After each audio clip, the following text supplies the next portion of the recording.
글로벌 마켓나우의 김희욱입니다. 자, 미국 증시가 22 양적 완화 기대감에 따라서 미리 올랐습니다.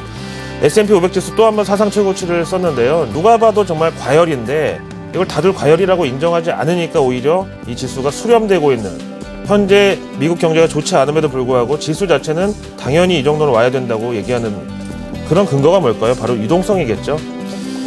일본 중앙은행 연준 ECB까지 이제 양적 완화 연대를 구성했습니다. 여기에 대해서 우리나라는 어떻게 봐야 될지 좀 짚어보고요. 다음에 ECB, 사실 금리 인하는 누구나 다 예상했던 건데 진짜로 금리를 인하했는데도 불구하고 시장의 반응은 뜨거웠다는 거죠. 선반영을 물리치고 추가 상승이 가능했던 이유가 뭔지도 자세하게 ECB 성명서 문구 살펴보시고요. 다음에 미국의 무역수지 통해서 국내 중국 관련주들 앞으로 흐름에 대해서 어떻게 봐야 될지 이것도 짚어보겠습니다. 먼저 로이터 통신의 마감 브리핑으로 출발합니다.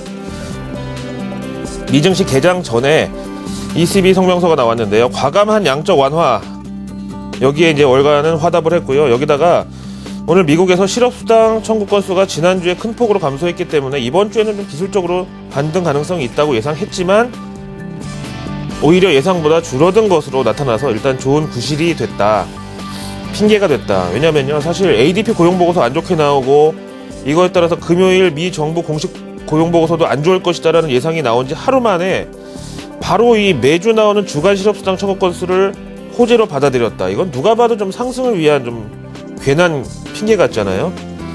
아무튼 그래서 오늘 미증시를 들어올린 것은 누가 봐도 ECB의 금리 인하. 근데 앞에 말씀드린 대로 금리 인하는 누가 봐도 선반영이었는데 도대체 어떤 문구가 들어있었길래 시장이 이렇게 화답을 했을까? ECB 성명 내용 유럽중앙은행이 직접 제공한 자료로 보시죠. 보시다시피 뭐 레디스 앤 제너맨 시작해서 그대로 지금 연설문이 나와 있고요. 이번 일단 이 22 통화정책회의 결과는 한 4가지 정도로 귀결된다. 마리오 드라기 총재가 직접 얘기를 꺼냈고요. 첫째, 레피금리라고 부르는 유로존 기준금리를 25bp 인하한 0.5%로 설정한다. 원래 0.75였었는데 내렸다는 거죠.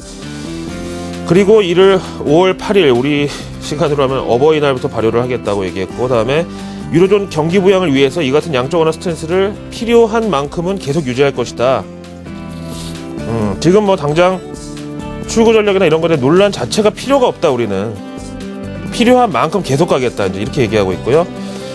그 다음에 대출금리에 쓰이는 기준금리를 50bp 인하해서 대출금리를 1%로 설정을 하겠다라고 밝혔습니다.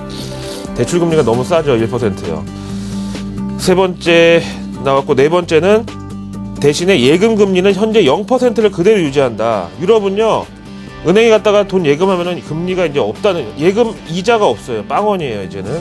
그거를 계속 유지하겠다고 밝혔는데요. 근데 이 정도만 해도 상당히 좀 파격적이지 않나요? 저는 그렇게 생각하거든요. ECB도 어쨌든 은행은 은행인데 이렇게 여신 수신을 둘 다 손봐서 어떻게든지 시중의 유동성을 풀어주겠다, 이거죠.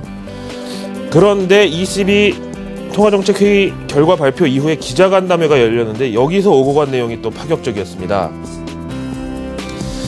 이 가운데서 뭐 다른 거는 다 접어두더라도 전 요거를 좀 주의 깊게 들어봤는데요. ECB 금리 인하에 대해서는 이미 시장에서 아주 강력한 컨센서스가 다 형성돼 있었다는 것을 자신도 다 알고 있다. 금리 인하 25bp 내릴 거 시장에 다 선반영되는 거 나도 알고 있다. 참 중앙은행장 입장에서 이런 말 하기가 진짜 쉽지 않거든요. 그래서 역시 골드만삭스의 채권 트레이더 출신답게 직설화법으로 쓰고 있고요.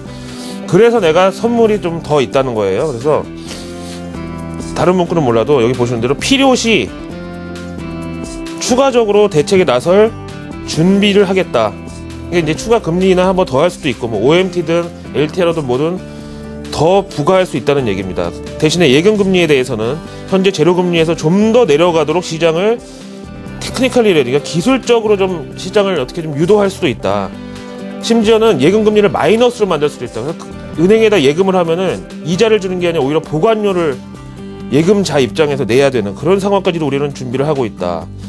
게다가 오픈 마인드, 저는 이 표현이 상당히 좀 세련됐으면서도 굉장히 부럽다고 봅니다.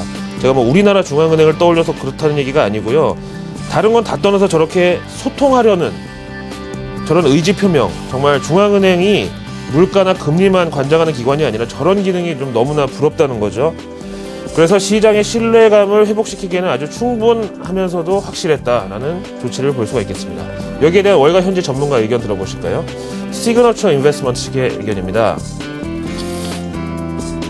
이번 ECB까지 결국은 각국 중앙은행들이 글로벌 경기 부양을 위한 양적 완화 공조에 나섰고, 앞에서 보신 대로 필요시라는 조건 하에 앞으로도 유동성에 대한 연대 보증을 섰다. 제가 좀 의역해놨는데 저렇다는 거죠.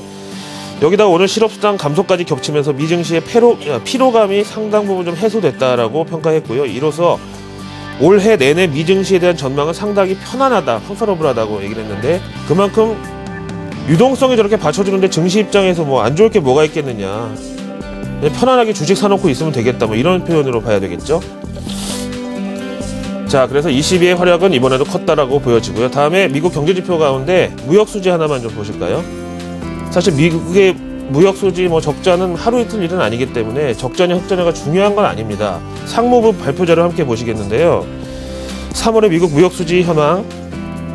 먼저 3월 한 달 동안 수출이 1,843억 달러, 수입액은 2,231억 달러, 이렇게 해서 수출에서 수입을 빼니까 마이너스 388억 달러의 무역수지 적자를 기록했습니다. 옆에 표에 보시는 대로 적자 이 노란 부분은요, 하루 이틀 된 얘기가 아니라 워낙에 미국은 수출보다 수입이 당연히 더 큰 나라인데요. 이번에 적자폭이 예상보다 많이 줄어들었다는 거죠. 그러니까 이 적자폭이 줄어들려면 수출이 늘거나 수입이 감소하거나 둘 중 하나인데, 수출이 이번에 좀 늘었다는 것 같아요. 어떤 배경이 있을까요? 쭉 내려가서 한번 자료 보실까요? 좀 많이 가야 되는데요. 미국의 이 교육 상대국 우리나라도 들어있고 한데, 여기서는 이렇게 얘기합니다. 7페이지에 나와 있던데요. 보실까요? 너무 작으신가요? 좀 확대해서 보겠습니다. 미국의 입장에서 교육 규모 1위는 바로 중국인데요. 누가 봐도 미국이 중국으로부터 수입하는 건 당연히 많겠다라고 생각하지만, 미국이 중국에 수출하는 규모는 터무니없이 작을 거라고 모두를 예상을 하잖아요. 그런데 현실이 그렇지 않고요. 3위네요. 3위. 그러니까 보시는 대로 대중 수입이 1위인데 수출이 3위. 생각보다 굉장히 높잖아요. 그래서 이제 여기에 대해서 평가를 어떻게 내렸냐면요. 바로 외신 넘어갈게요. 마켓워치요. 중국이 이제 더 이상은 세계의 공장이 아니야. 앞에도 보신 대로 중국은 최근에 제조업하고 수출은 좀 둔화되고 있지만 소비는 점점 늘어나고 있는 것이 확인이 됐고요. 보시다시피 중국은 더 이상 세계의 공장이 아니다, 세계의 장바구니야, 이렇게 바꿔야 된다는 거고, 그래서 국내에 중국 내수 소비 관련주에 대한 기대감도 충분히 근거가 있는 것이라고 보겠습니다. 간식, 먹는 거, 마시는 거, 얼굴에 찍어 바르는 거, 입는 거 등등 많이 있잖아요. 거기에 대해서 역시 미국의 이 무역 수지를 통해서도 확인이 됐다. 다음 오늘 마감 후 실적 발표한 기업이 있는데요. 링크드인 한번 보실까요? 지금 이 로고가 익숙하다는 분들 많이 계신데요. 온라인 구인 구직 사이트인데, 일단 헤드라인 넘버만 보시면은 3억 2,490만 달러의 총 매출과 주당이익이 EPS 45센트 기록하면서 전문가 예상치를 가볍게 넘어섰습니다. 이 정도면 실적 호조라고 볼 수도 있는데, 이런 링크드인 같은 기업은요, 경기가 좋을 때는 좋을 때대로 또 수요 공급이 많고요, 안 좋으면 또 구직자가 많으니까 실업자도 많고, 여길 또 많이 들어가니까 가입도 많이 하고, 이래서 또 좋고, 그래서 지금까지 너무 잘 나갔던 거죠, 지나치게. 그러다 보니까 향후 실적 전망을 3억 4,200만에서 4,700만 정도로 봤는데, 이게 전문가 3억 6천만 달러에 미달해서 실적 발표 후 주가는 이래저래 차익 실현에 따른 매도세를 맞고 있는데요. 국내 관련주 보실까요? 사람인 HR하고 함께 보실 수가 있는데요. 사실 미국의 경우는요, 대졸 신입 공채라는 개념은 거의 없고요. 대학생들 4학년 되면은 자기가 원하는 기업에 인턴으로 지원해서 무급이든 유급이든 인연을 맺고, 졸업 후에 서로 생각이 있으면은 들어가고, 아니면 개별적으로 지원하거나, 이런 수시 채용, 상시 채용이 미국에도 가장 일반적인 거라는 거죠. 그래서 링크드인이 이렇게 많이 올라갔는데, 결국은 사실 우리나라도 그렇게 가지 않겠습니까? 물론 졸업생들이나 학생들한테는 미안한 얘기지만 상시 채용, 수시 채용 이런 쪽에 확대가 될 경우에 역시 사람인 HR도 링크드인의 역할을 할 수가 있다, 이렇게 말씀을 드리겠습니다. 마지막으로 MSCI 한국지수 보실까요? 참 많이 좋아졌습니다. 지금 보시는 대로 누가 봐도 쌍바닥, 더블 바람을 형성하고 올라오는 길에 있고요. 객관적으로 58선을 넘어간 게 저는 너무 반갑습니다. 58이 코스피지수 1900대 초중반 정도 되니까요. 외국인들의 투심은 이제 적어도 현재 코스피 지수 때에 대해서 인정은 하는 정도의 투심이 됐다. 요게 이제 한 60선까지는 가야지 외국인들이 코스피 지수 2000선을 바라보고 매수에 나선다, 이렇게 볼 수가 있겠죠. 금요일 아침 글로벌 마켓나우의 김희욱이었습니다.